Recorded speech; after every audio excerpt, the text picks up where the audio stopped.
Know him as Jay, as in Jay and Silent Bob.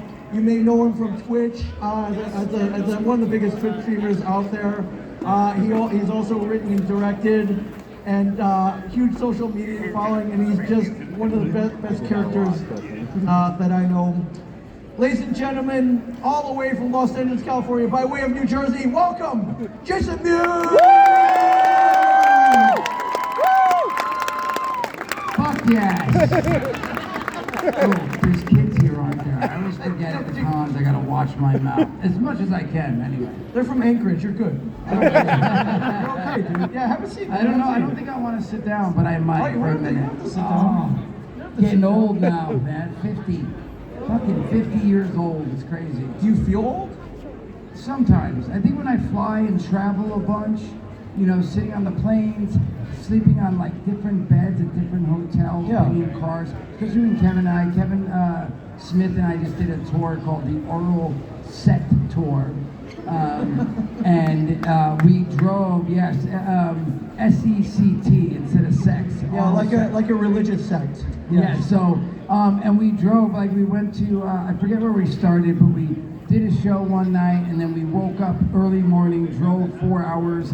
That night we did a show, slept in a hotel room, different hotel room, woke up, drove 5 hours, did a show. So my point is like, that's really when I get home, I'm just like, oh, I've slept on a hard bed, a soft bed, a medium bed, you know?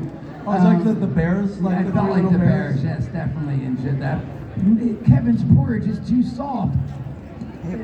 Yeah, warm it up for him. But yeah, so yeah, but otherwise, no. Most of the time, I got 2 kids. I feel like I'm running around. They keep me young. And again, it's been awesome. It's been awesome here. We went on a cruise yesterday. Well, you were there. Yeah, we went on the glacier cruise that went out of Whittier, which I thought was really cool. It's one of my favorite things about doing the comic conventions. Of course, I love walking the floor. I love chatting with everybody and getting to meet and hear everyone's different story. Like, again, it's funny. I see the family here came from the North Pole. And it's funny when they told me that, like, I picture like them like having to hike over mountains and shit, you know, trying to get to where they live. But I know it's not exactly that. But I'm so ignorant when it. Thank you. Look at it. Oh my goodness. Oh my gosh. With a cherry on top. Thank you guys. Thank you so much. Look at this. Ready?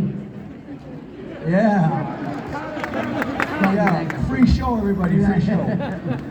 But it was so awesome to see the glaciers. We saw otters, goats, which blows me away because you see these little goats on the side of the mountain, and I'm like, how the heck did they get up there? Like, how do they get up there and stay there? Because anyway, it's pretty surreal, and it was really awesome. So thanks for having me, whoever had me. That'd be Brad, Mike, Kristen, and Tony over there. There you go. All right, thank you. Yeah, I saw when you were in us last year. I'd been here before, and I went on stuff like that. I knew you would love it. Yeah, and, unfortunately, I didn't cancel last year, but you're here now, man. It is the 3rd year here, right? This is my 3rd year here, yes. See how much Ming loves it and loves you? I do. 3 years, let's go, Ming. I do. Do I see a fucking cock knocker back there? There's a cock knocker. Oh yeah, Mark Hamill would be proud, man. I love the cosplay, man. It's like, I see a Jay and Bob right here in the middle, right? Let's go. I love seeing the Poor Man and Chronics, the cock knockers, the Jay and Bobs. It's always amazing too, because it's always like some parents will dress their kids as Jay and Bob, which is always fantastic. It's been like little girl. I can't sit down. I like to pace. Yep. Okay. Anyway, I might fall off stage. I'm like, whoa! I'll stand up. That would be good video content, all right? You're like, look at Mewes falls off stage, old man. Okay? Loses balance and bowel control. But Cockknocker would save me. Yeah. But anyway, so Ming's gonna ask me questions. I usually like the audience to ask questions, just in case you're like, oh my God, I've been wanting to ask Jay this question forever. Even though I realize that between Kevin and mine's podcast, me streaming on Twitch, my Q&As at cons, and my stand-up comedy and everything else, most people know everything. I'm like an open book. I really feel like there's not anything I ever get asked that I'm like, holy fuck. Every once in a while, that ain't true. Every once in a while, someone will ask me something, and I'll be like, oh my gosh, no one's ever asked me that. That's amazing. But I'm just saying, I feel like they don't have to ask me in the sense, because if you're like, I want to know something, you can Google it for the most part. But then they also have a bunch of stuff online that isn't true. Like someone asked me not so long ago, so like, is it true that you write for like Guns N' Roses or something? And I'm like, no. And like they thought I wrote songs for them or something like that. Right. You know, it's like no, but yeah. So anyway, Yeah, we have a guy named Scooby. He's got a mic. So yeah, we'll take. Great. So you're gonna make some moves and ask people ask questions for you. Look at him move. Which is funny for you to ask. Whoa, you make it. What? Look, I made him move. Are you? What do you mean make? What? Look at him move. Are you critiquing his slow walk? No, it's a very graceful gait. Oh, yes. because he's like this. You mean he's like? Yeah, it's like. All right. I didn't know you were doing like the sway and shit. I thought you had like some hip problems. And he's fucking judging you, bro. He's like, look at him! He's old and decrepit! Ha ha ha ha ha! Look at him, he's a cripple! I know, almost. Like, what the fuck is that? No. But you have questions, it's just funny because, again, Ming's known me for 30 years, so he probably knows everything about me, but I guess you're going to ask because you're saying you feel like the answer might be entertaining for you. Yeah, I got a couple on. I hope you have good ones. If not, guys, boo the fuck out of him because he should have been really prepared. He's like, I know him, I know the answers, but what answers will entertain the people sitting and waiting? So, yeah. Go ahead. All right, so you're one of the biggest Twitch streamers I know. You're one of the biggest gamers that I know. I wish. Oh, you mean biggest meaning like I love it? Yes. Okay, thanks. Yeah, I thought you meant like I have such big numbers. I'm like, I wish. I don't though. I'm trying to bump up those numbers. But I love that. Please, give it up. Now, one of the biggest and most fun gaming franchises right now is Call of Duty. And right now... Dude, holy shit, you have Deadpool and Wolverine shoes? I do. That's amazing. Oh my god. Did you see that? I was like, squirrel! Again, Call of Duty, And Call of Duty, anybody play Call of Duty out there? Released 2 weeks ago, Jay and Silent Bob skins, dude. Yes, super excited. If you don't know, Call of Duty, people that play, they came out with Jay and Bob Operator skins, and then 420 they came out with Bluntman and Chronic Operator skins. But what's awesome, again, that is amazing, and I was super excited when they asked me, and they had me come in, and for 4 hours I did a bunch of lines like, throwing lethal, like, snooch to the nooch, and all these things. And I was like, all right, I'm here 4 hours, I'm saying all this by like hour 4, I'm like, man, they're probably gonna use like 3 things. Because when you play the game, you don't hear that much. Like Arnold, it's funny, they have Arnold in the game from Terminator, and when you shoot him, he's like, what the fuck you doing? I can't do the accent, but anyway, he says like 3 things. So I thought like maybe they'd throw, but what has been awesome is they threw so much of the dialogue that I say in the game, and if I'm playing with 5 other players and they're all at J's, all you hear throughout the game is like, throwing lethal, I see you, I'm gonna rip off your fucking head and take out your soul, like all these sayings that I say, and it's so much fun, and it makes me giddy every time. It's amazing. So if you guys play Call of Duty, get the operator skins. If you don't know what Call of Duty is, check it out. It's a lot of fun. They're playing it upstairs, actually. There's a game room upstairs, and I saw they had Call of Duty on the screen, so when I'm done here, I might go play, I don't know. But not really, I'll be at my table, so come by and see me. Yeah, anyway. come by and see the table. But tomorrow, by the end of the day, I might try to sit at the game and play some games with some people, if anyone wants to play Call of Duty with me, so. Woo! Yeah, how often you get to do that? So. Yeah, exactly, it'd be fun. All right, and moving on to this, about 26 years ago, Kevin shot his 3rd movie, Dogma, which came out, was a huge hit. We had DVDs, and then all of a sudden they disappeared. Because the rights were held by a guy who's in jail right now, whose name we don't really mention. Yeah. But very recently, Kevin got those rights back, and Dogma is hitting screens all over on June 5th, and going on tour now. Can we watch it? How do you feel about Dogma coming back? We're back on the screen. It's awesome. I have a little scene in there. You do. It's you know what was awesome is, it's great for anybody that, again, I don't know how close he'll be coming here, but Kevin is, for the first 3 weeks or so, he's going to intro the movie. He's going to AMC's, he's introing the movie, then he's doing a Q&A after, so you get that whole sort of deal with the movie. Then June 5th, it opens up all over the place. And then you guys hopefully, I think someone here said they saw it's coming to a couple theaters close. Yeah. You said that, yes. So you should be able to see it, it's close enough.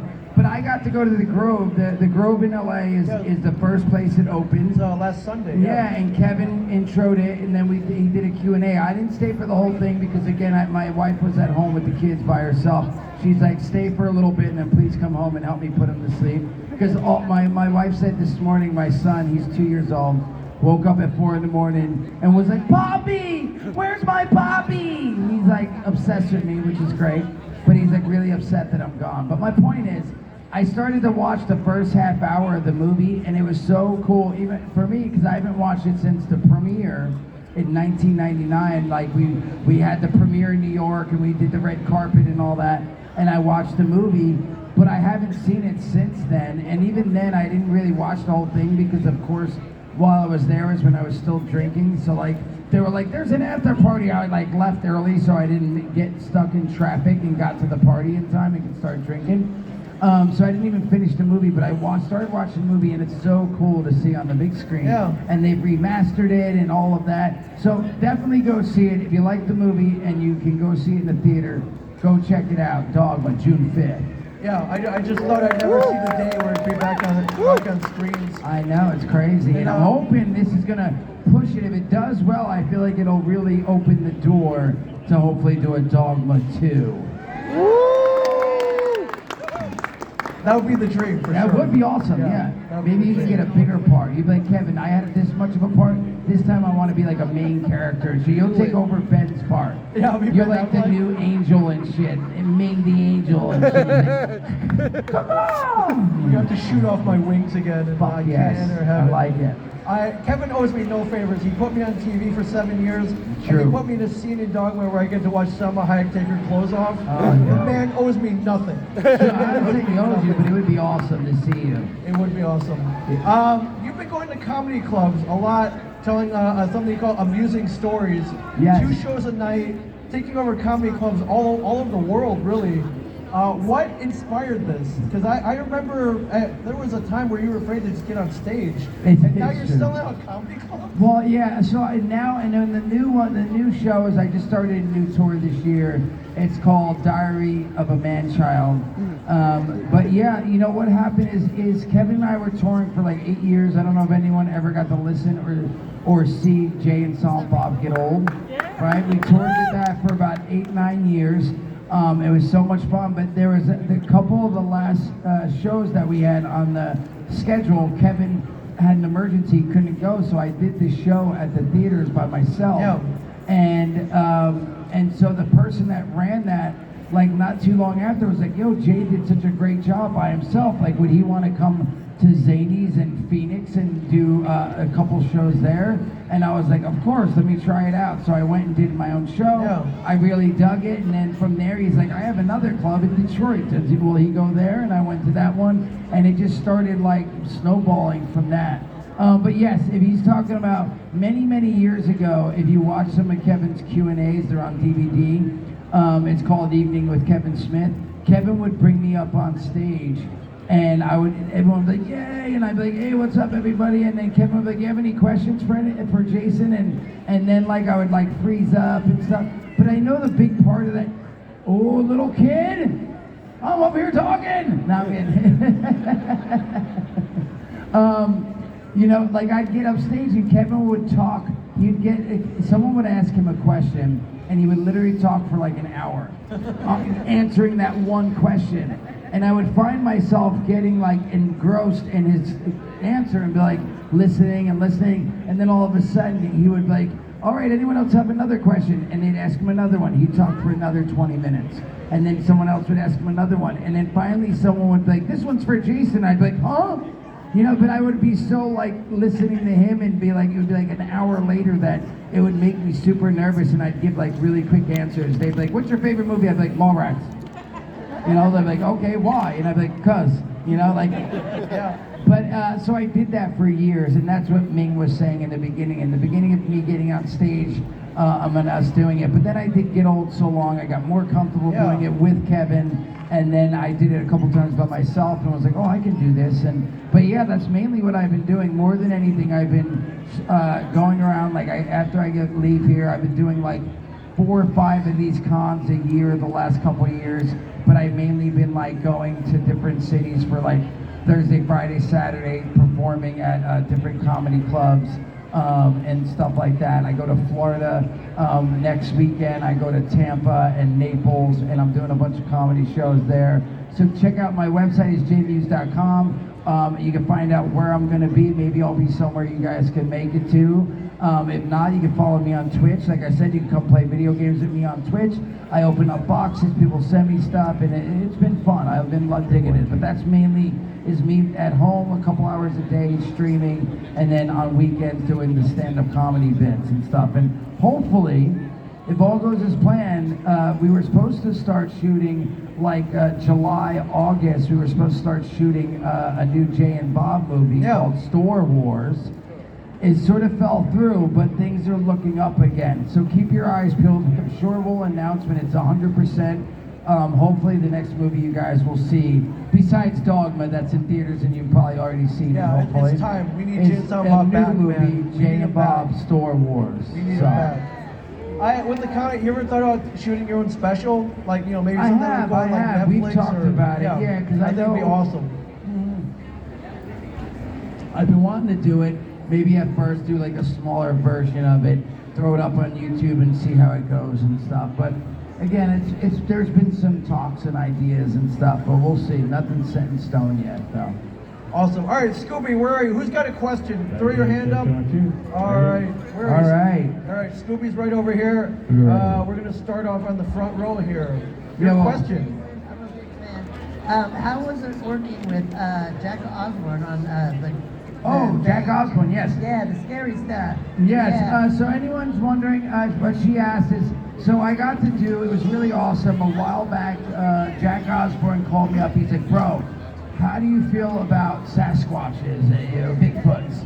And I was like, well, he's like, do you believe? And I'm like, well, I don't not believe, but I said, there's really been no proof. He's like, look, I'm doing this thing for Discovery. He's like, do you want to come out? We're going to look and see if we can find proof of Bigfoot. I was like, well, fuck yes, I'm in, right? So we went and we filmed that, and it was so much fun. And Jack and I have been friends. I've known Jack for some years. That's another story. I'll tell you that story in a minute, how I met Jack. But Jack called me, asked me, and I was like, yes, we did it. And then he was like a month or two later, he's like, bro, we're doing another one. He goes, this time we're going to Skinwalker Ranch. And we're gonna talk to some people, we're gonna interview people. We went and did that, and that was awesome. And then a few months later, and then he's like, Jamie Kennedy's gonna be part of this one. I was like, all right, cool. And then months later, he's like, hey, we're gonna do another one. And we went to the Ashmore Estates. And we looked for ghosts at this haunted, Ashmore Estates is this old mental hospital, and they're supposed to be haunted and dead bodies in the back and all that. So if anyone has no clue what I'm talking about, go to Discovery. It's the Jack Osborne, I forget the name of the actual show it's called. Because he did some with his sister, he did some with his parents too, I think. Was it Portal to Hell? Yes. Portal to Hell. Jack Osborne's Portal to Hell, and there's like 3 episodes with me in it. So check that out. That was a blast. We were supposed to do more, and it was like they had a whole like write-up of like, hey, we want to do this, this, and this. And they're like, we're just waiting. Then the strike happened. The strike put a big kibosh on a lot of stuff. Like that's sort of what is holding up the Jay and Bob movie, what held up the thing. Even though it's been gone, it's ended a while ago, but that sort of started, the ball rolling for a bunch of different things, and it's sort of messing everything up. But anyway, hopefully it's not the end. Hopefully eventually they'll get it back together and be like, bro, we want to do another one, because they're honestly so much fun. So it was, and so really quickly I'll tell you a funny story. This is a personal story. Funny story though for me is, I grew up in Jersey. Anyone knows Kevin? Like we grew up in Jersey, small town. Like even when we did Clerks, Kevin's like, I wrote this movie and I wrote this part for you based on you, and I didn't think anything of it. I was putting roofs on houses. I was 17. I'd go to work all day roofing. We'd film at night, and then we did that for whatever 18 days it was. And then afterwards, I didn't think anything of it. I wasn't like, I want to be an actor, and this is what I'm going to do for a living. I'm like 17 years old, and then a couple of years go by, and Kevin edits it, and he goes to Sundance. Most of you probably know the story. Miramax buys it. He gets a 3-picture deal, and we do more movies. Point is that like this was all surreal to me, and all of a sudden I'm in Minnesota shooting Mallrats. blew me away. And then I was in California for the first time. We went and did this audition thing. And I still lived in Jersey. But my point is like watching movies, living in New Jersey, and like I only knew California from like Beverly Hills Cop 90210, you know, where they show the Rodeo Drive with the palm trees and it's like paradise, you know. And it was really surreal, man, being in like California for the first time. So like after I started going there for like Jay and Bob Strikes Back, and we were like going there to like, we'd have to do the commentary, and they'd fly me out for these different things. I started going out to clubs and hanging out with Ethan Suplee. And I remember one night I'm out at the club and I meet Kim Stewart, Rod Stewart's kid.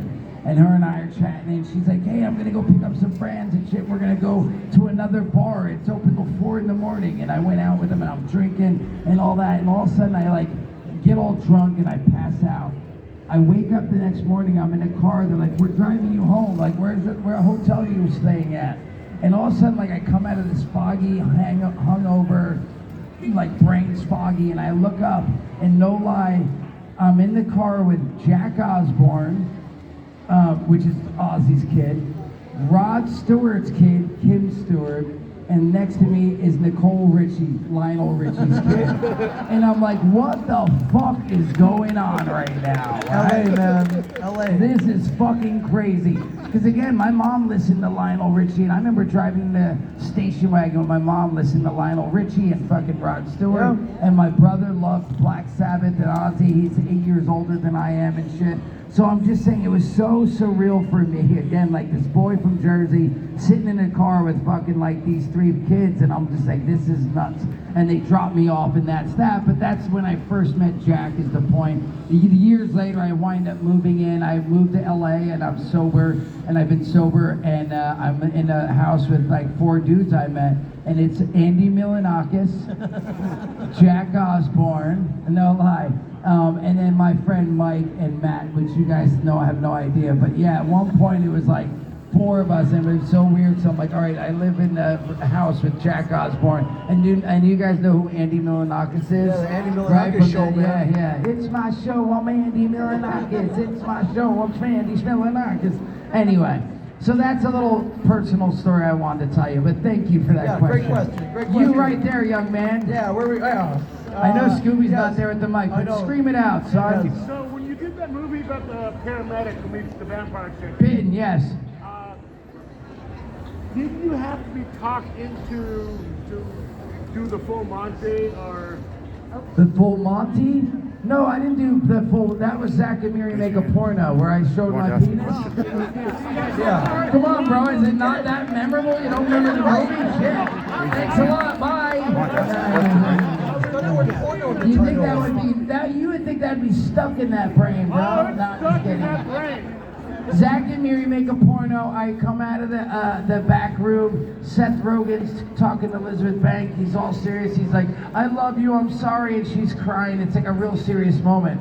And I come out of the room, and in the script it said I come out naked. And I'm like, but I assume the whole time we're filming and doing other stuff that we're going to do like a gag. So like we're 2 days away from shooting. I'm like, Kev, what's the gag? We're getting close to that scene where I'm going to come out and shit. I know I'm going to be with no shirt on. I said, and I'm going to have no pants on, but like what's going to happen? I'm going to come out of the room and there's going to be like a surfboard blocking me.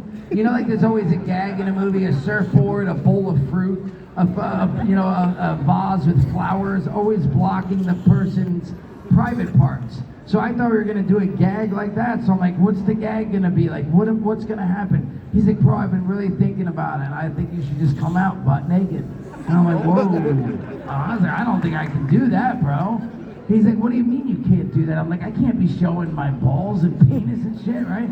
He's like, what are you talking about? I've known you for almost 20 years, bro, and I've seen your dick and balls all over my couch, my car, my living room. Like, what are you talking about, right? And I was like, yeah, but you know, that's different. I was like, now this is gonna be up on the big screen. I was like, my mother-in-law, like my wife's, at the time I wasn't married, but my girlfriend's mom's gonna see it, my family. And he's like, yeah, but I think you should do it and stuff. And I was like, well, I only want to do it if it makes sense, right? Like, I was like, so let's say, and it did. For me, it did because of the scene being so serious that I was like, let's do one take where I come out naked. And I said, but then the next take I'm like covering myself, like scratching or something. So Kevin's like, all right. So we wind up doing it, and I was like, we watched playback, and I'm like, all right, it makes sense. But I was like, what my favorite part was my idea, is Kevin goes, walk out, walk by, say what's up. And I walk by Seth Rogen, and he's like, oh, hey. And then he's like, whoa, what the? And then he goes, go to the fridge, open the door, and start drinking some orange juice, because we're going to have Seth peek around the corner and see that you're totally butt naked, right?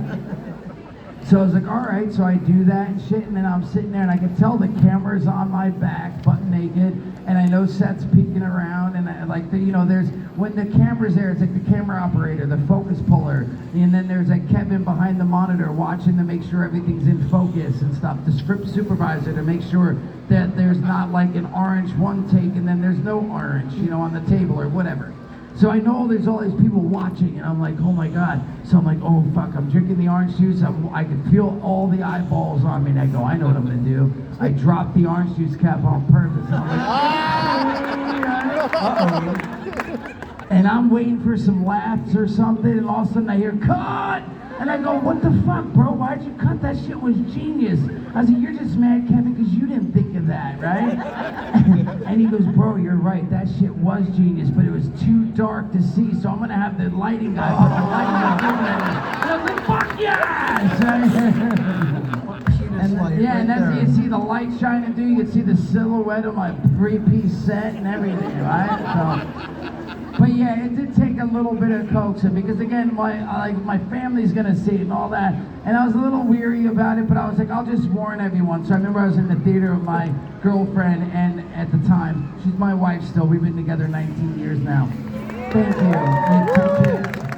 But her mom was in the audience, and I'm like, all right, it's coming. I was like, close your eyes, Anyway, so I jumped ahead. Where's Scooby at? Is that his name? Yes, they're here, right up front here, right up front. Oh, there you go. With all the... You can hold the mic. I think if you hold it, you'll be able to talk closer. I can't hear you really. With all the big names that you worked with, George Carlin, Alan Rickman, Alanis Morissette, I realize those are all Dogma references. Have you ever considered writing a book? Oh, you know what? I have and I haven't. Like I know I can't personally sit down and write a book. I've spoke about, like I've had the idea because you know who I'm friends with, and he said it too, is I'm really good friends with Danny Trejo. Yeah, no biggie, just we are. We've done like 6 movies together. We have the same agent, but we've become really close friends. He's a really good dude, and we've been friends. So we're actual friends, not acquaintances. You know what I mean? Like but anyway, but he wrote his book, and then one day he's like, bro, I think you should write one too. He's like, we have similar stories and stuff, like the drugs and the getting in trouble and this and that. And so I've thought about it. I just don't know where I could start. And like I've thought about reaching out. Like at one point I asked my agent, I was like, who did Danny's book? Is there like, because I feel like I would need someone to like produce it and like actually shape it. I don't think I have the patience or like I don't know if I could sit and actually like start at where like, hey, like I feel like there has to be a beginning and middle and end and like have it make sense and not just like, when I was 8 I got, someone put their finger in my butt, whatever. Like I feel like there's gotta be a thing, and I don't know if I could do it, but I feel like I should at this point. I'm like 50, maybe it's time for a book, so thank you. I'm gonna do it now for you. Yeah, do it. What's your name? Miranda. Miranda, remember that. And if I write a book, I'm gonna say thanks at the end of it to Miranda. Miranda from Anchorage. Because you made me think about it again, and I feel like I should at this point. Yeah. Right? Thank you. I would read it. Kevin would read it. Brian Johnson can't. That's 4, 5. Brian Johnson can't read it, so he won't read it. Book on tape, though. Book on tape, right? Book on tape. Won't find Yeah. read it. So that's 4 of us. Yeah, you're good. Scoop. Right in the back, right here, on the right. I know. I've seen the elf's hand up right here. I don't know if that's an elf. You're but next. I'm gonna just Scoop. Let's Scoop, and then if I feel like, let me do her, him. Okay, you're next. Yell it out, or come over.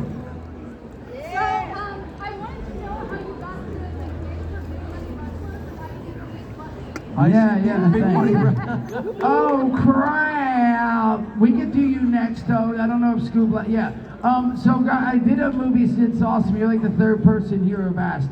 So ICP, they did a movie called Big Money Rustlers, And I got to play a part in it called Bucky. It was really awesome. They just asked me, they reached out, they're like, look, we're doing this movie. We would love if you would be in it. But I also know them.